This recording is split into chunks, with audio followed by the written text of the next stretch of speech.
അങ്ങനെ ഫൈനലി നമ്മുടെ give away വിന്നേഴ്സിനെ announce ചെയ്യേണ്ട ഡേ വന്നിരിക്കുകയാണ്. ലോങ് വീഡിയോ ഇട്ടൊന്നും വെറുപ്പിക്കേണ്ട ഒരാവശ്യം ഇല്ലാത്തതുകൊണ്ട് ഞാൻ ഷോർട്ട് വീഡിയോയിൽ തന്നെ വിന്നറിനെ അനൗൺസ് ചെയ്യാമെന്ന് വിചാരിച്ചു.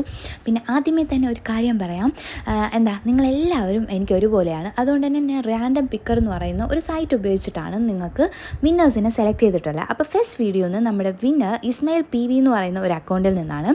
സെക്കൻഡ് വീഡിയോന്ന് ഒരു വിന്നർ ഉണ്ടായിരുന്നു. അതും അതേ മെത്തേഡാണ് യൂസ് ചെയ്തിട്ടുണ്ടായിരുന്നത്. അത് ആഷ് ക്രിയേഷൻസ് എന്ന് പറയുന്ന വേറൊരു അക്കൗണ്ടായിരുന്നു. അപ്പം വിന്നേഴ്സ് എല്ലാവരും എന്നെ ഇമെയിൽ വഴിയോ ഇൻസ്റ്റ വഴിയോ കോൺടാക്ട് ചെയ്യുക. ഡിസ്ക്രിപ്ഷനിലോ കമൻറ്റിലോ ഞാൻ പിന്നെ ഇത് കൊടുത്തേക്കാം. അപ്പോൾ അതുവഴി ഒന്ന് കോൺടാക്ട് ചെയ്യുക. 2 ദിവസത്തിനകം കോൺടാക്ട് ചെയ്യണം, അല്ലെങ്കിൽ നമ്മൾ വേറെ വിന്നേഴ്സിനെ സെലക്ട് ചെയ്യുന്നതായിരിക്കും. പിന്നെ ടോപ്പ് കമൻറ്റേഴ്സ് നമ്മൾ സെലക്ട് ചെയ്തത് ലോട്ട് ഇട്ടിട്ടായിരുന്നു. സിയെ കൊണ്ട് എടുപ്പിച്ച് നോക്കാം.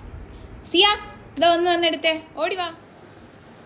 100+ കമൻസ് ഇട്ട് 3 പേരെ റാൻഡമായിട്ട് സെലക്ട് ചെയ്തിട്ട് അതിൽ നിന്ന് ഒരാളെ ലോട്ടിട്ട് എടുക്കുന്നതായിരുന്നു പ്രൊസീജിയർ. അപ്പോൾ അതിൽ നിന്ന് നമുക്ക് കിട്ടിയത് മുഹ്സിന നാസർ എന്ന് പറയുന്ന അക്കൗണ്ടായിരുന്നു. പിന്നെ കിട്ടാത്തവരാരും വിഷമിക്കേണ്ട, നെക്സ്റ്റ് ഗിവ് അവേ ഉടനെ ഇടുന്നതായിരിക്കും. Stay tuned.